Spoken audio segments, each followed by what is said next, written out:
बिस्मिल्लाहिर्रहमानिर्रहीम। अस्सलाम वालेकुम। आज मिड टर्म के बाद हमारा वेरी फर्स्ट लेक्चर है और इस सेमेस्टर का हमारा जो है ये 9th लेक्चर है। ये लेक्चर जो हमारा है basically money growth and inflation के बारे में है। Let's start. The meaning of money. Basically, money is the set of assets in an economy that people regularly use to buy goods and services from other people. यहाँ पे हम money को set of assets ले रहे हैं जो कि normally हम यूज़ करते हैं गुड्स एंड सर्विसेज जो हैं बाय करने के लिए फ्राम अदर पीपल्स। इसमें मेजर जो हम चीज़ें पढ़ेंगे उसमें फ़र्स्ट ऑफ ऑल है जी हमारे पास the classical theory of inflation. What is the inflation? Basically, inflation is an increase in the overall level of prices. Inflation basically जो हमारी प्राइस लेवल में जो इंक्रीज़ आता है उसे हम कहते हैं जनरल प्राइस लेवल जब इंक्रीज़ होती है तो वो इन्फ्लेशन को शो करती है. जैसे नॉर्मली हम कहते हैं too much money chases too few goods, कि बहुत सारे मनी पे करने के बाद हमें बहुत कम क्वांटिटी में जब गुड्स एंड सर्विसेज मिलती हैं, that is due to a inflation. Hyperinflation is an extraordinary high rate of inflation. Inflation की तो हमने बात की, जो जनरल प्राइस लेवल में इंक्रीज़ आता है वो इन्फ्लेशन है. बट जब हमारी प्राइजेज़ में एक्स्ट्रा ऑर्डिनरी इंक्रीज़ आता है that is hyper inflation. The classical theory of inflation में हम देखते हैं फर्स्ट ऑफ ऑल जी the quantity theory of money, which is used to explain the long run determinants of the price level and the inflation rate. So quantity theory of money को basically हम use करते हुए explain करेंगे कि long run जो determinants हैं price level के लिए और जो inflation rate जो हैं ये बेसिकली किस वजह से होते हैं, इसको explain करने के लिए हम इसके different aspect पढ़ेंगे. So inflation is an economy which is wide phenomena that concern the value of the economy's medium of exchange. When the overall price level rises, the value of the money falls. So inflation को हम as a whole देखेंगे कि उसका जो है वो economy पे क्या इम्पेक्ट है, और जो कि हमारी मनी है जिसको हम मीडियम ऑफ एक्सचेंज कहते हैं उसमें जब इंक्रीज़ आता है जिसे हम इन्फ्लेशन कहते हैं तो इसके क्या इम्पेक्ट्स होंगे. इसको हम स्टेप बाय स्टेप जो है वो डिस्कस करेंगे. फर्स्ट ऑफ ऑल है जी money supply, money demand and monetary equilibrium. अब मनी सप्लाई क्या है और मनी डिमांड क्या है ये लास्ट लेक्चर में हम ऑलरेडी पढ़ चुके हैं. देन हम देखते हैं कि इसको हैंडल कैसे किया जाता है. So the money supply is a policy variable that is the control by the Fed. Fed mean federal government, जिसको हम सेंट्रल बैंक कहते हैं. पाकिस्तान में स्टेट बैंक है जो कि मनी सप्लाई को कंट्रोल करता है. मनी सप्लाई कंट्रोल करने का मतलब है कि आपको मार्केट में कितनी क्वांटिटी में मनी सप्लाई करनी है, कितनी क्वांटिटी में मौजूद होनी चाहिए. जब भी आपकी मनी सप्लाई आपकी मार्केट में ज़्यादा हो जाती है that leads to a inflation, और अगर वो आपकी रिक्वायरमेंट से कम होती है that leads to a deflation. तो उसको मेंटेन करने का और कितनी अवेलेबल होनी चाहिए और इसके जो कंट्रोल है वो टोटली फेडरल गवर्नमेंट के पास होता है, और उसको सेंट्रल बैंक बेसिकली रेगुलेट करता है और इंस्ट्रक्शंस जो हैं वो फॉलो की जाती हैं. Through instrument such as open market operation the Fed directly control the quantity of money supplied. So जो फेडरल बैंक है बेसिकली वो डायरेक्टली जो है वो कंट्रोल करता है मनी सप्लाई को, और जैसे ही हमारी ज़रूरत से ज़्यादा मनी मार्केट में होती है या जनरल प्राइस लेवल इंक्रीज़ होना स्टार्ट होता है जो कि इन्फ्लेशन की तरफ जा रहा होता है और अल्टीमेटली में भी हाइपर इन्फ्लेशन की तरफ, तो उस टाइम जो है वो फेडरल बैंक या स्टेट बैंक जो है वो फ़ौरन जो है वो एक्शन में आते हैं और उसको कंट्रोल करने की कोशिश करते हैं. The classical theory of inflation, the quantity theory of money. Basically theory of inflation में हम पढ़ेंगे जो कि क्लासिकल की है. इसमें डिफरेंट थेरीज़ हैं क्लासिकल की, लेकिन उसमें जो फर्स्ट थेरी हम पढ़ेंगे that is the quantity theory of money. How the price level is determined and why it might change over time is called the quantity theory of money.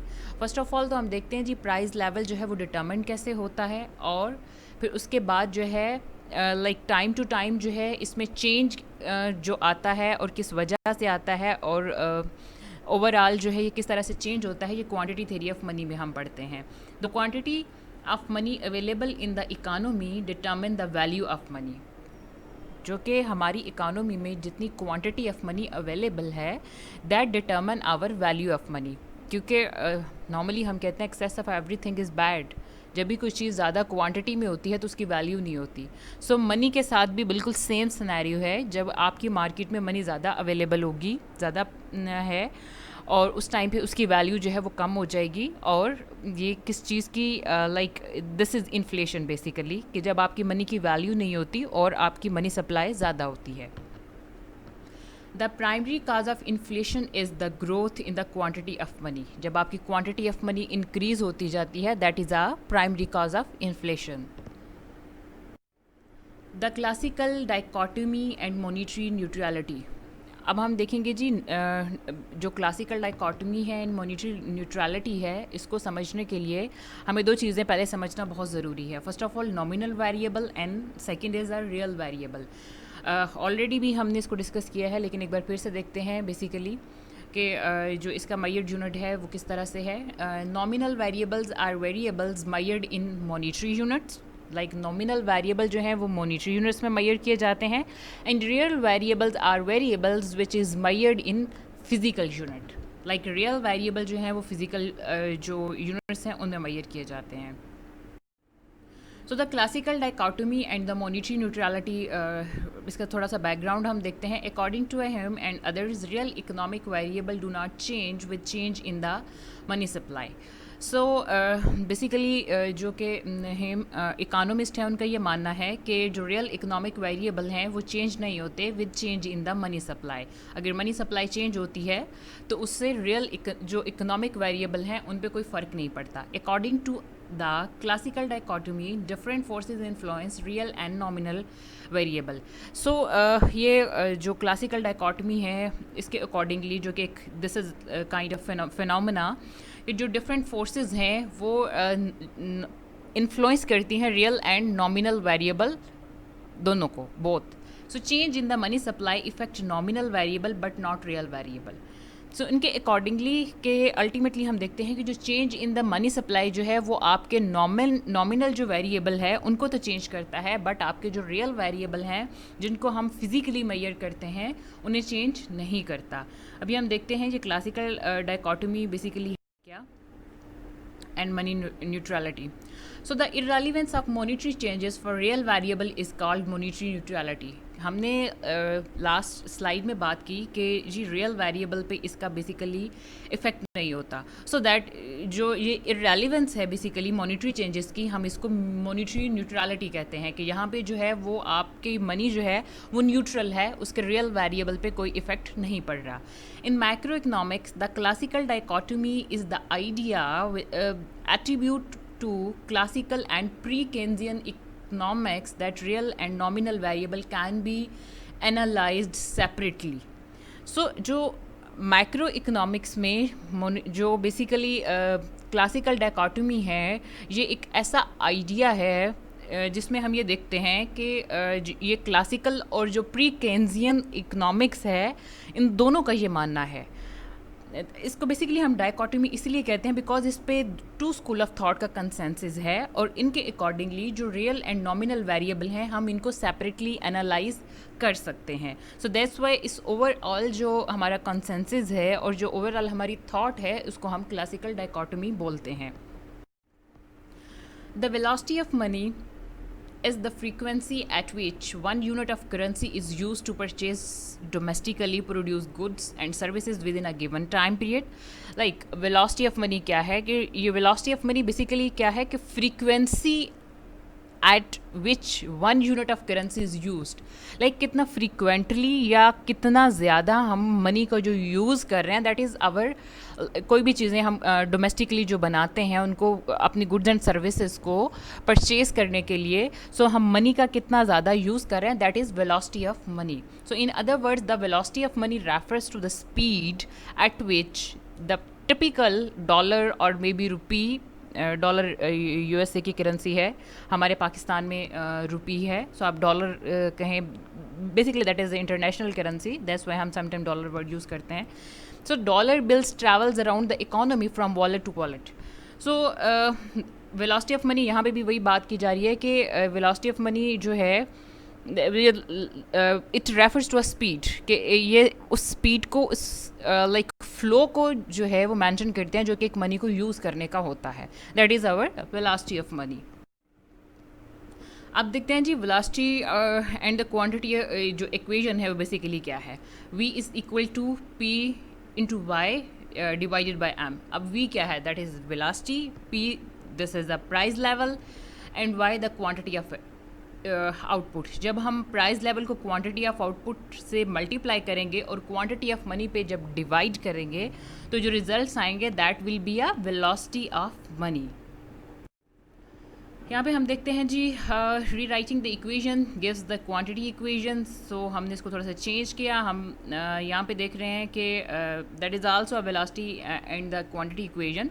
सो अगर m को basically हम यहाँ पे multiply कर दें velocity से and p multiply by y, that will be equal, मतलब it should be equal. So the quantity equation relates the quantity of money which is m to the nominal value of output p multiply y. Velocity and the quantity equation. The quantity equation shows that an increase in the quantity of money in an economy must be reflected in one of three variables. यहाँ पे कहा जा रहा है जी कि quantity जो equation है जो कि इंक्रीज जो इसमें शो होता है the quantity of money in an economy, ये मस्ट रिफ्लेक्ट होना चाहिए इन थ्री वेरिएबल्स. अब वो वेरिएबल कौन से हैं. The price level must rise, कि आपका जो जनरल प्राइस लेवल है वो मस्ट इंक्रीज होना चाहिए. The quantity of output must rise, आपकी जो आउटपुट है उसकी क्वांटिटी भी इंक्रीज होनी चाहिए. And the velocity of the money must fall, कि आपकी जो वेलोसिटी ऑफ मनी है वो मस्ट फॉल, लाइक उसको कम होना चाहिए. कि वेलोसिटी ऑफ मनी का फॉल होने का क्या मतलब है कि उसका यूज़ कम हो गया है. नेक्स्ट देखते हैं जी velocity and the quantity equation, the equilibrium price level, inflation rate and the quantity theory of money. इनको बेसिकली हम डिस्कस अभी करते हैं फर्दर बुलेट्स में. The velocity of money is relatively stable over time, like जो velocity of money है वो relatively stable रहती है ओवर टाइम. लाइक हम ये देख रहे होते हैं कि काफ़ी टाइम तक जो है वेलोसिटी ऑफ मनी हमारा ये मानना है कि वो चेंज नहीं होती. लाइक आप अगर लेट्स सपोज अगर इन्फ्लेशन होती भी है कुछ टाइम के लिए, स्टार्ट में प्राइसेस इंक्रीज़ होना स्टार्ट भी होती हैं, तो आप ऐसा नहीं करते कि वो फ़ौरन से कोई भी चीज़ परचेज़ करना जो है वो आप रोक देते हैं. थोड़ी बहुत प्राइस के इंक्रीज़ होने से आप एडजस्ट कर लेते हैं, उस पर कंप्रोमाइज़ कर लेते हैं. और देन अगर वो हाइपर इन्फ्लेशन की तरफ जाता है तो फिर उस टाइम आपको आउट ऑफ बजट होने का ख़तरा है, तो उस टाइम आप फ़ौरन से हाथ खींच लेते हैं, जिससे आपको ये लग रहा होता है कि जो वेलोसिटी ऑफ मनी का ग्राफ जो है वो डाउन जाना चाहिए. लेकिन कुछ टाइम के लिए हम ये मानते हैं कि जो वेलोसिटी ऑफ मनी का ग्राफ है वो स्टेबल रहता है. Then the Fed changes the quantity of money, it causes proportionate change in the nominal value of output. So federal जो है वो लाइक जब कुछ स्टेप लेता है और वो क्वांटिटी ऑफ मनी को चेंज करता है, that must be cause is proportionate change, like same एक प्रोपोर्शन से जो चेंज आता है इन nominal value of output. Because money is neutral, money does not effect output. Basically money जो है वो हम उसको कंसीडर करें that is a neutral, so that's why it does not effect the output or maybe results. When the government raises revenue by the printing money, it is said to levy an inflation tax. Like government जब basically क्या करती है कि उसके revenues जो हैं, like rises revenues by the printing money, वो अपने रेवेन्यूज़ इंक्रीज़ करने के लिए मनी मोर प्रिंट कर रही होती है. It's said to be a levy an inflation tax. That is inflation tax basically. And inflation tax is like a tax on every one who holds money. So inflation tax जो है वो हर उस बंदे पे बेसिकली लागू होता है जिसके पास मनी है, क्योंकि जब आपको ज़रूरत पड़ती है, आपने जो बजट बनाया होता है उसमें जब आपकी like mid of the year जाके आपको पता चलता है कि जी आपने जो बजट बनाया था उतने तो पैसे ही नहीं है आपके पास, देन गवर्नमेंट क्या करती है, हमारी स्पेशली पाकिस्तान की गवर्नमेंट नए नोट छापना स्टार्ट कर देती है. तो उस टाइम पे ऑफ कोर्स जब आप बना रहे होते हैं और आपने उसके बैक पे जो आपकी पॉलिसी उसको फॉलो नहीं करते, उस गोल्ड नहीं रखते, तो उस टाइम पे ये सारी सूरत हाल आती है कि जी उसकी प्राइसेस अचानक से इंक्रीज़ हो जाती हैं, that called be inflation tax. और ये उन सब को पे करना पड़ता है जिनके पास मनी होती है, या आप इनडायरेक्टली पे कर रहे होते हैं, इसका अंदाज़ा नहीं होता कि आप पे कर रहे हैं basically. The inflation ends when the government institution physical reform such as the cut in government spending. So inflation basically उसी टाइम पे एंड होती है कि जब गवर्नमेंट क्या करती है, गवर्नमेंट अपनी स्पेंडिंग में लाइक कमी करती है या उसको ख़त्म कर देती है. जब तक गवर्नमेंट स्पेंडिंग स्टॉप नहीं करेगी, नोट उसको ज़रूरत पड़ती रहेगी, वो नए नोट निकालती रहेगी, तो ये जी इन्फ्लेशन होती रहेगी और आवाम इन्फ्लेशन टैक्स पे करती रहेगी और इवन के it will be lead to a hyper inflation. The Fisher effect. The Fisher effect refers to a one-to-one adjustment for the nominal interest to the inflation rate. So, according to the Fisher effect, when the rate of the inflation rises, the nominal interest rate rises by the same amount. So, Fisher effect में हम ये देखते हैं कि जब आपका जो inflation जो है रेट इंक्रीज होता है तो नॉमिनल इंटरेस्ट रेट जो होता है वो सेम अमाउंट से इंक्रीज हो जाता है. The real interest rate state at home, क्योंकि नॉमिनल आपका इंटरेस्ट रेट जो है और इन्फ्लेशन रेट जब like side by side increase होंगे तो रियल इंटरेस्ट रेट जो है उसमें कोई चेंज नहीं आता. So this is fig that is interest rate and that is nominal interest rate and inflation rate. So आप यहाँ से इस ग्राफ में देख सकते हैं कि स्टार्ट में पहले हमने देखा जी नॉमिनल इंटरेस्ट रेट ज़्यादा है, इन्फ्लेशन थोड़ी सी ऊपर गई है, फिर थोड़ा सा नीचे आया, अब इन्फ्लेशन ऊपर चली गई, उसको देखते देखते आपका नॉमिनल कहाँ पे एक चीज़ ऊपर जा रही है उसको देखते देखते दूसरी चीज़ जा रही है. सो ऑलमोस्ट ये साइड बाय साइड जो हैं ये चल रहे हैं. अब नेक्स्ट देखते हैं हम जी basically the cost of inflation. अब इन्फ्लेशन तक तो हमने बात कर ली कि इन्फ्लेशन किस तरह से होती है, किस वजह से होती है, क्या क्या उसकी वजूहात हैं और बेसिकली हम इन्फ्लेशन कहते किसको हैं. अब बेसिकली इन्फ्लेशन अब लेट्स सपोज हम कहते हैं इन्फ्लेशन हो गई है तो अब इसकी क्या क्या कॉस्ट पे करनी पड़ेगी. ऑफ कोर्स इन्फ्लेशन की कॉस्ट जो होती है most of the time society general public को पे करनी पड़ती है. इन लाइक व्हाट फॉर्म हम ये देखते हैं.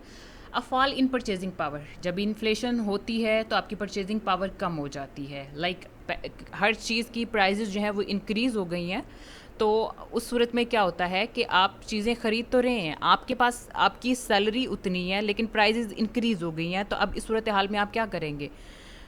वो जो चीज़ आपको 100 की पहले मिल रही थी 100 में अब वही चीज़ आपको कम क्वांटिटी में मिलेगी. लेट्स सपोज हम कहते हैं पहले 70 लास्ट डेज़ में अभी कल तक पेट्रोल हमारे पास 75 रुपी पर लीटर था, तो अभी अचानक से 25% जो है 25 रुपी जो उसकी प्राइस इंक्रीज़ हुई अराउंड 25 रुपी .8 इस तरह से हुई, तो अराउंड 101 पे चला गया. तो पहले अब आपको 100 का आप डलवाते थे तो वो 1.25 लीटर आपको मिलता था, अब वो 100 में आपको 1 लीटर मिलेगा. तो क्या हुआ, इससे आपकी परचेजिंग पावर कम हो गई. इसका नुकसान किसको हुआ, आवाम को हुआ, जनरल पब्लिक को हुआ, इन्फ्लेशन की वजह से. So the cost of the inflation. अभी हम देखते हैं कि इन्फ्लेशन की वजह से क्या क्या कॉस्ट्स हैं. नॉर्मली ऑफ कोर्स बहुत ज़्यादा कॉस्ट होती है जो बेयर करनी पड़ती है, लेकिन हम कुछ उनमें से हम ले रहे हैं जो कि हम अभी डिस्कस करेंगे. सो फर्स्ट ऑफ ऑल हम देखते हैं शूज़ लेदर कॉस्ट है, मैन्यू कॉस्ट है, रिलेटिव प्राइस वेरिएबिलिटी है, टैक्स डिस्टॉर्शंस हैं, कन्फ्यूजन एंड द इनकन्वीनियंस है, आर्बिट्रेरी रीडिस्ट्रीब्यूशन ऑफ वेल्थ है. अभी इन सब को हम स्टेप बाय स्टेप डिस्कस करेंगे कि ये जो कॉस्ट हैं ये इन्फ्लेशन की वजह से हैं और ये कैसे हैं. Let's start. Shoes leather cost. Shoes leather cost are the resource wasted when inflation encourage people to reduce their money holdings. So inflation reduce the real value of money. So people have an incentive to minimize their cash holding. अब क्या हुआ जी, inflation हो गई, shoes leather cost के जो resources हैं basically why that is wasted when inflation encourage people to reduce their money holdings. अब आपके पास जो पैसा था अब आप देख रहे हैं कि प्राइजेज चीज़ें महंगी होती जा रही हैं, तो आप क्या करेंगे कि आप बड़ी ज़रूरत की चीज़ें लेंगे. आप अपने फ्यूचर से इनसिक्योर हैं कि आगे फ्यूचर में क्या होने वाला है, तो आप अपने पास कैश नहीं रखेंगे, आप कोशिश करेंगे सेविंग की तरफ जाएं. सो इस चीज़ की आपको टेंशन होगी, आपका फ्यूचर आपको जो है वो लाइक उससे आपको फेयर फील होगा कि इन केस अगर मैं बहुत ज़्यादा चीज़ें जो है वो परचेज़ करता हूँ then what will be the future. So less cash require more frequent trip to the bank to withdraw money from interest bearing accounts. अब आपको ज़्यादा कैश की ज़रूरत ही नहीं है, प्राइसेस ज़्यादा हो गई हैं, तो दैट क्या होगा, that like more frequent to the bank to withdraw money from interest bearing accounts. आप ज़्यादा मनी जो है वो विड्रॉ नहीं कराएंगे स्पेशली इंटरेस्ट बेरिंग अकाउंट से. So the actual cost of reducing your money holding is the time and the convenience you must sacrifice to keep less money on hand.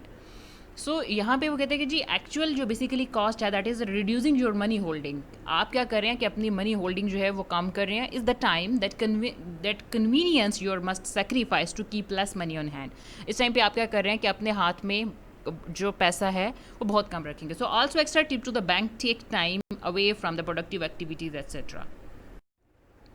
Next हम देखते हैं जी मेन्यू कॉस्ट। अब menu cost क्या है? Menu cost are the cost of adjusting price during inflationary time. It is necessary to update price lists and the other posted prices. So this is a resource consuming process that takes away from other productive activities. अब menu cost है और that is related to adjusting price है, और like ये extra burden है, और ये बहुत सारी एक्टिविटीज़, प्रोडक्टिव एक्टिविटीज़ पे पैसा लग सकता था, बट क्या हुआ कि आपको यहाँ पे लगाना पड़ रहा है। अब मेन्यू कॉस्ट, प्राइस चेंज हुई, प्राइस इंक्रीज़ हुई, इन्फ्लेशन हुआ तो प्राइजेस चेंज हुई। अब आपने जितना भी रॉ मटेरियल लेना था, लेट्स सपोज हम कहते हैं कि we are running a hotel. अब आपने रॉ मटेरियल जो लिया था वहाँ से अपने होटल को रन करने के लिए आपको चिकन, मटन, बीफ जो भी लेते हैं, जितने मसाला जाते हैं आप ले रहे हैं, ऑयल ले रहे हैं, बिजली या गैस के बिल जो भी चीज़ें हैं, हर चीज़ में इंक्रीज़ आया क्योंकि इन्फ्लेशन हुई, तो हर चीज़ के प्राइस में इंक्रीज़ आया। अब अगर हर चीज़ के प्राइस में इंक्रीज़ आएगा तो क्या होगा कि आपको जो आप मील दे रहे थे, जो आपका मेन्यू कार्ड था, उस पे आपने जो प्राइजेस लगाई हुई थी वो आपको इंक्रीज़ करनी पड़ेंगी। Now you have to prepare your new menu card. Of course आपको अपनी जो डील्स हैं वो अपडेट करनी पड़ेंगी। सो पैसे तो आप ज़्यादा लेंगे, लेकिन वो जो सारा सेटअप आपको उसको अपडेट करने के लिए, प्राइस अपडेट करने के लिए जो सारा कुछ करना पड़ रहा है, प्रिंटिंग करानी पड़ रही है, उस पर जो पैसा लग रहा है, that is your waste, that is your menu cost.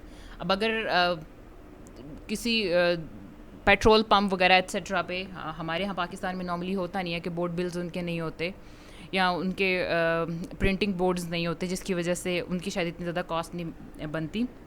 लेकिन वो हर डिपार्टमेंट जहाँ जहाँ पे जो है वो प्रिंटिंग बोर्ड्स, जहाँ उनकी हर चीज़ की जो कॉस्ट है वो शो की जाती है, वहाँ पे यही प्रॉब्लम है कि जब आपकी प्राइजेज़ इंक्रीज़ होती हैं तो उनको अपडेट करना पड़ता है, और जब आप अपडेट करते हैं तो उस अपडेट करने के चक्कर में भी आपका बहुत पैसा लग जाता है। That is your menu relative price variability and the like misallocation of resources। अब एक ये क्या है जी, inflation distorts relative prices, so consumer decision are distorted and the markets are less able to allocate resources to their best use।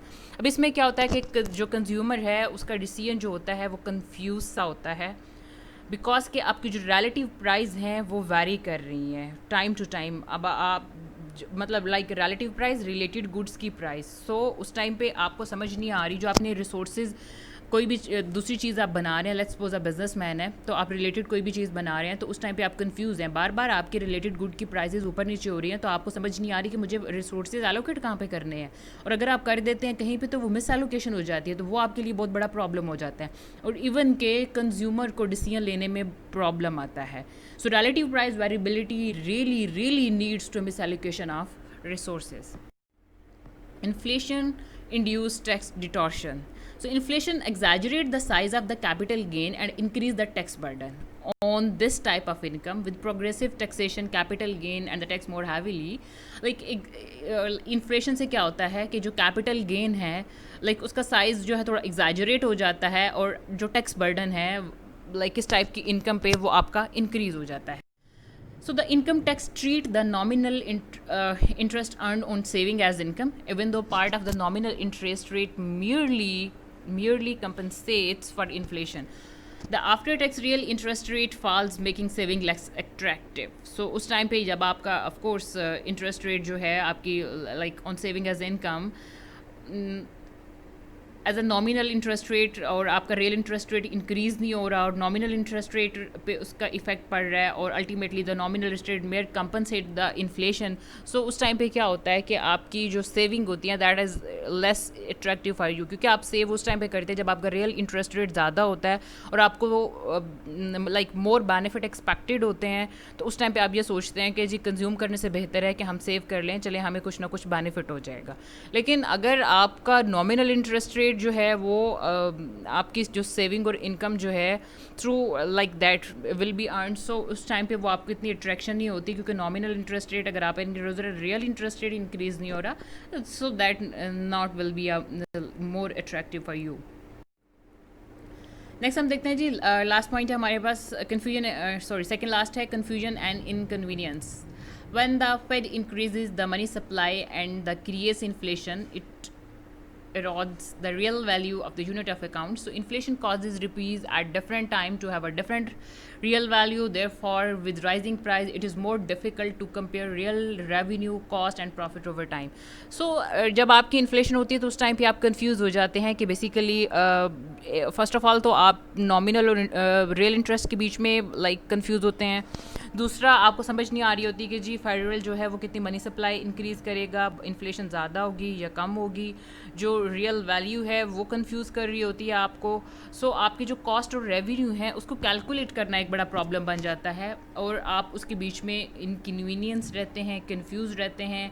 आपको idea नहीं हो पाता कि जी फ्यूचर में इसका जो है ओवर टाइम प्रॉफिट कितना होगा.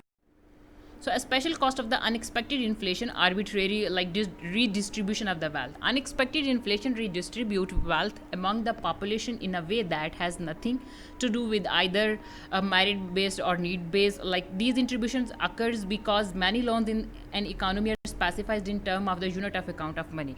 अब बेसिकली इस सूरत में ये होता है कि जी आपने जो लोन होते हैं ये बेसिकली अनफेयर इसलिए होता है कि अगर आपने लोन लिया हुआ है और जो आपने इन्फ्लेशन रेट जो है पहले जो कि हम एक्सपेक्ट करते हैं कि किसी भी ईयर में मैक्सिमम जो है वो इन्फ्लेशन रेट कितना होगा, तो वो उसको हम लेट्स सपोज हम कहते हैं कि जी 2% इन्फ्लेशन रेट होगा. तो 2% इन्फ्लेशन रेट आपने ऐड करके और इंटरेस्ट रेट एक फ़ाइनल करके उसके साथ आपने किसी को लोन दे दिया. लेकिन अब अनएक्सपेक्टेड इन्फ्लेशन रेट इंक्रीज़ हुआ, आपका 5 तक चला गया. तो अगर आप साल बाद जो है वो जो बारवर था उसने लैंडर को लोन उसका वापस किया, तो अब उसकी मनी की वो वैल्यू नहीं रही जो उसने साल पहले दी थी. अब उसको उसका कोई फ़ायदा नहीं. तो इसका नुकसान किसको हुआ? ऑफ कोर्स लैंडर को और बारवर को उसका फ़ायदा हुआ. जो that is basically arbitrary distribution of wealth और ये अनएक्सपेक्टेड इन्फ्लेशन की वजह से. सो अभी समरी है हमारे पास. The overall level of prices in an economy just to bring money supply and the money demand into a balance and the when central bank increases the supply of the money it causes the price level to rise that leads to inflation. That is actually inflation. So persist growth in the quantity of money supply leads to a continuing inflation. ये रहा आज का lecture. Thank you so much. और बाकी जो चीज़ें समझ में नहीं आएंगी इंशाल्लाह वो हम जूम मीटिंग में डिस्कस करेंगे डिटेल के साथ. और आप लोगों ने लेक्चर ज़रूर पढ़ना है क्योंकि अगर आप लेक्चर नहीं पढ़ेंगे तो आप सवाल नहीं कर पाएंगे और अगर आप मुझसे सवाल नहीं करेंगे तो ऑफकोर्स मैं आपसे सवाल करूँगी. आज के लिए इतना ही. Thank you so much. अल्लाह हाफिज़.